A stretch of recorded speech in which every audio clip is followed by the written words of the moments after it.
అనకాపల్లి జిల్లా గొలుగొండ మండలం గొలుగొండ గ్రామంలో రాష్ట్ర మాల కార్పొరేషన్ డైరెక్టర్ కొండు మరిడియను ఘనంగా సత్కరించిన గొలుగొండ అంబేద్కర్ యూత్ సభ్యులు మరియు గ్రామ పెద్దలు. ఈ సందర్భంగా డైరెక్టర్ కొండు మరిడియ మాట్లాడుతూ, గౌరవనీయులు స్పీకర్ అయ్యన్న పాత్రుడు నాపై నమ్మకంతో ఈ కార్పొరేషన్ డైరెక్టర్ నాకు ఇవ్వడం జరిగిందని తెలిపారు. నియోజకవర్గంలో 4 మండల హెడ్ క్వార్టర్ లో కమ్యూనిటీ భవనాలు ఏర్పాటు చేస్తానని, కార్పొరేషన్ నిధులు ఎక్కువగా మంజూరుకు కృషి చేస్తానని తెలిపారు. నన్ను ఎంత ఘనంగా సత్కరించిన అంబేద్కర్ యూత్ సభ్యులకు, గ్రామ పెద్దలకు ధన్యవాదాలు తెలిపారు. నేను ఎస్సీ కార్పొరేషన్ అనగా ఇందులో 3 కార్పొరేషన్లు డివైడ్ అయ్యాయి. ఎస్సీ మాల, ఎస్సీ నాదిగ, ఎస్సీ వెల్లి అని ఈ కార్పొరేషన్ 3 విభాగాలుగా విభజించారు. దాంట్లో మాలా కార్పొరేషన్కి నేను డైరెక్టర్. నాకులాగా రాష్ట్రంలో 15 మంది ఉంటారు నా పోస్టులో, నాలాంటి పోస్టులో. ఒక ఆయన చైర్మన్. ఈ 15 మందితో పాటు చైర్మన్, ఈ 16 మంది కూడా కేవలం మాల కులస్తులు మాత్రమే ఉంటారు. నేను కూడా మాల అంటే మీ బిడ్డనే. మాల అనే 2 అక్షరాల నుంచి పుట్టిన వ్యక్తినే నేను. ఈరోజు నా వయసు 46 సంవత్సరాలు. 46 సంవత్సరాల తర్వాత కానీ నన్ను గుర్తించలేదు. క్రమశిక్షణ అనేది ఎంత భయంకరంగా ఉంటుంది, ఎంత టైట్గా ఉంటుంది, ఎంత ఇరుకు మార్గంలో ఉంటుంది అనేది 46 సంవత్సరాల వరకు కూడా నన్ను గుర్తించలేదు. ఈ 46 సంవత్సరాలు కూడా నేను స్ట్రిక్ట్గానే జీవించడం జరిగింది.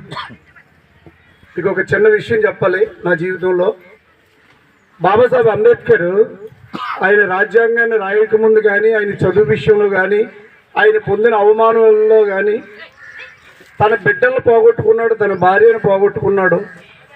ఇదంతా ఎవరి కోసం అంటే మన జాతి కోసం. ఈ మన జాతి కోసం పోగొట్టుకొని తన సర్వస్వాన్ని కోల్పోయాడు, తన ఎంజాయ్మెంట్ కోల్పోయాడు, తన జీవితాన్ని, తన బిడ్డలు, తన సంతానాన్ని, తన భార్యను కూడా కోల్పోయాడు. అలాంటి సంఘటనలు కూడా నేను కోల్పోలేదు, కానీ కొంత ఎంజాయ్మెంట్ నేను కోల్పోయాను. ఎందుకు? మన సమాజం కోసం. మన సమాజంలో మన దళితులు ఎక్కడైతే ఇబ్బంది పడుతున్నారో అక్కడికి నేను వెళ్ళటం, అక్కడ వాళ్ళ తాలూకు స్థితిగతులు చూడటం, చాలా దీనమైన పరిస్థితుల్లో వాళ్ళకి నేను భరోసాగా నిలబడడం, నేను సంపాదించుకున్న దాంట్లో 100 ఉంటూ 50 రూపాయలు వాళ్ళకి ఇవ్వటం, ఇలాంటి జీవితాన్ని నేను గడిపిన రోజులు ఉన్నాయి. అయితే మనలో కూడా చాలా సంఘాలు ఉంటాయి. దళిత సంఘాలు. నేను రాష్ట్ర నాయకుడిని ఒకటి అంటాడు, జాతీయ నాయకుడిని ఒకటి అంటాడు. మన బిడ్డకు అన్యాయం జరిగితే మన బిడ్డను అక్కడ చూపించి అవతల వ్యక్తులతో బేరసారాలు మాట్లాడుకొని వీడు లబ్ధి పొందే నాయకులు చాలామంది ఉన్నారు మనలో. పేర్లు నేను చెప్పకూడదు. ఎవరు చేశారనేది వారికి తెలుస్తుంది. అయితే నాకు తునిలో నాసా ఒక స్వచ్ఛంద సంస్థ అనేది ఒకటి ఉంది. దాంట్లో భాగంగా దళిత ప్రగతి ఐక్య సంఘం అనే దానిని 2004లో ఎస్టాబ్లిష్ జరిగింది. ఆ నాసా సంస్థ నుంచి పుట్టుకొచ్చిందే ఎయిమ్. ఈ ఎయిమ్ అంటే అందులో నుంచి పుట్టలేదండి. మా డైరెక్టర్ గారు ఎవరైతే ఉన్నారో వాళ్ళ మేనల్లుడే పివి సునీల్ కుమార్ గారు.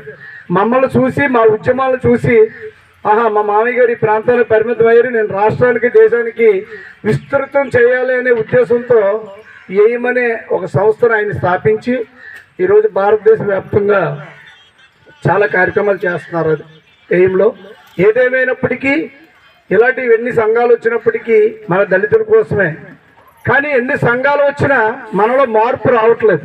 మొదట ఆ మార్పు రానంతసేపు ఎంతమంది పివి సునీల్ కుమార్ 1000 మంది పుట్టినా సుఖం ఉండదు. నాసా ప్రేమదాస్ లాంటి వాళ్ళు ఇంకో 1,00,000 మంది పుట్టినా సుఖం లేదు. మనలో మార్పు రావాలి. మార్పు వచ్చింది, తెలివితేటలు వచ్చాయి, కానీ ఎక్కువైపోయాయి. మన వాళ్ళకి తెలివితేటలు చాలా ఎక్కువైపోయాయి. ఆ ఎక్కువైపోయిన తెలివితేటలు తగ్గించి మన కోసం, మన బిడ్డల కోసం యేసుక్రీస్తు వారు ఏం చెప్పారు? అమ్మ నా కోసం ఏడవకండి, మీకోసం, మీ బిడ్డల కోసం ఏడవండి అన్నారు. ఆయన అన్నారా లేదా? అయితే దానికి కూడా మళ్ళీ చక్కని ఉదాహరణ ఒకటి ఉంది. నువ్వు ఈరోజు హ్యాపీగా చర్చిలో కూర్చున్నావు అంటే దానికి కవసం ఎవరిచ్చారు తెలుసా అమ్మా? Because of doctor B R Ambedkar. ఎందుకు ఇచ్చారు? నువ్వు చర్చిలో హ్యాపీగా ఉన్నావు. లేదంటే ఈరోజు ఆర్ఎస్ఎస్ ఎంత భయంకరంగా ఉందో తెలుసా మీకు? ఆర్ఎస్ఎస్ దాడులు ఎంత దారుణంగా ఉన్నాయో తెలుసా? నిన్న కుంభమేళ చూసే ఉంటారు మీరు వీడియో లైవ్లో. బట్టలు తీసేసిన సాధువు, దిగంబరగా ఉన్న సాధువు దారంటే వెళ్ళి బట్టలు ఉన్న వాళ్ళందరినీ కూడా ఒక బెత్తం తీసుకొని కొడుతున్నారు వాళ్ళు, ఒక 20 మంది లైన్ ఎట్టి. ఆర్ఎస్ఎస్ హిస్టరీ జరుగుతుంది ఇక్కడ. దానిని ధీటుగా ఎదుర్కొనేది కవచం ఏంటో తెలుసా? రాజ్యాంగం. ఆ రాజ్యాంగం ఈరోజు నేను బాబాసాహెబ్ అంబేద్కర్ ఆయన ఇచ్చినటువంటి రిజర్వేషన్లో పొందిన డైరెక్టర్ పోస్ట్ ఇది. నేను దేవునికి కృతజ్ఞత చెప్పాలి, బాబాసాహెబ్ అంబేద్కర్కి అంతకంటే ఎక్కువ చెప్పాలి. యేసుక్రీస్తు వారు వచ్చి నాకు డైరెక్ట్గా ఇవ్వలేదు, బాబాసాహెబ్ డైరెక్ట్గా ఇచ్చారు ఆయన. అయితే దేవుని కృప లేకుండా నాకు ఇది రాదు. అది కృప అనేది మనకు కనిపించనిది.